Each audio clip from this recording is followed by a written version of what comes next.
Goeiemôre. Ons teksgedeelte vir oggend is Deuteronomium 6 vanaf vers 1 tot en met vers 9.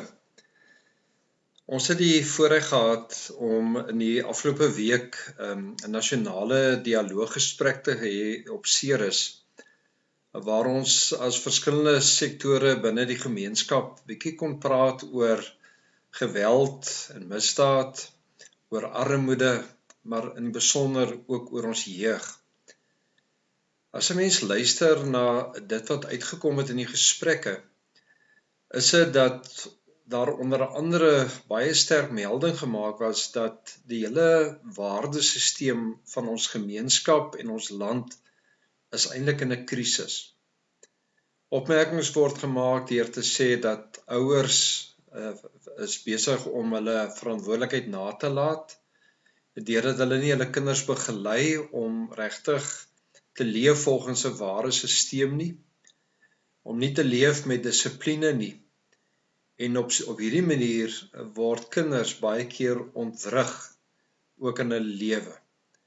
Nie net in dit wat hulle verbeur nie, maar ook daarin dat hulle deelneem in plaas van om 'n bydrae te maak tot die verandering van ons gemeenskap, dat dit dikwels lei tot 'n afbreekende houding en gedrag ook binne die gemeenskap.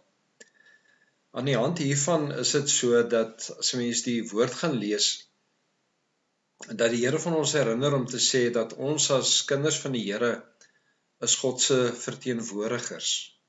Dit beteken dat ons dra die beeld van God in ons en is ons eintlik besig om die Here bekend te stel aan die wêreld deur hom sigbaar te maak in hoe ons praat en dit wat ons doen en ook dikwels hoe ons leef ook teenoor mekaar.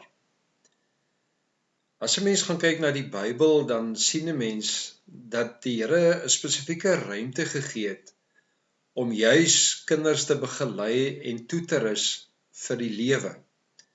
En dit is die gesin. As 'n mens selfs gaan nadink oor die huweliksformulier, dan word daar gesê dat 'n gelukkige huwelik dra by tot 'n stabiele samelewing. En eintlik sê ons daardeur dat wanneer kinders in hulle ouers se voorbeeld leer, hoe lyk dit wanneer jy God liefhet, wanneer jy mekaar liefhet, hoe lyk 'n onvoorwaardelike liefde, hoe lyk dit wanneer mense mekaar kan vergewe, hoe hanteer 'n mens verskille, ook hoe akkommodeer jy verskeidenheid, diversiteit, ook binne verhoudinge. Dan is dit dat die gesin die ruimte word waarbinne God ons eintlik wil kom toerus en bemagtig. Ons kan sê dat die Here die gesin kies as die ruimte om te floreer, om vorentoe te gaan, ook in ons lewe. En daarom lees ons in Deuteronomium 6, wil ek hier van vers 4 lees. Luister Israel, die Here is ons God, hy is die enigste Here. Daarom moet jy die Here jou God lief hê met hart en siel, met al jou krag. Hierdie gebooie wat ek vir jou vandag gegee het, moet in jou gedagtes bly. Jy moet dit inskerp by jou kinders, met hulle oor praat, as jy in jou huis is, as jy op pad is, as jy gaan slaap, en as jy opstaan. Jy moet dit as herinneringsteken vasbind, en as 'n merk op jou voorkop dra. Skryf dit op jou deurkosyne en op jou stadspoorte. Nou die woord wat hier gebruik word in vers 4 is die woord wat vertaal word met mishwa, wat gebod of bevel beteken. En eintlik beteken dit nou nadat ons gelees het oor Deuteronomium 5 oor die 10 gebooie, dat die woordspeling nou hier is om te sê, dit wat ek jou nou leer is eintlik 'n uitvloeisel van die 10 gebooie. Dit wat God van ons verwag, die gebod oor ons lewe, dit wat as wet geld oor ons lewe, is dat ons nou hier in hierdie gedeelte eintlik die uitvloeisel daarvan sien. En die mishwa beteken dan om eintlik te reageer op dit wat God vir ons dan ook in die wet dan ook om leer het. As 'n mens vers 4 gaan lees, dan sien 'n mens hierso dat hy aansluit by die sherma wat eintlik die belydenis was van die gesin ook om te sê die Here ons God is die enigste Here. En dit beteken dan dat hierdie belydenis vorm eintlik die inhoud van ons lewe. Daarom, omdat die Here die enigste Here in ons lewe is, daarom het ek hom lief met my hele wese, met my verstand en met my krag en met my hart, en kan ons nie anders as om met ons kinders oor hierdie Here te praat nie. Kan ons nie anders om vir ons kinders dag en nag, in die oggend as ons gaan slaap, in die leef elke dag, te herinner daarom dat die Here is die enigste en die ware God nie.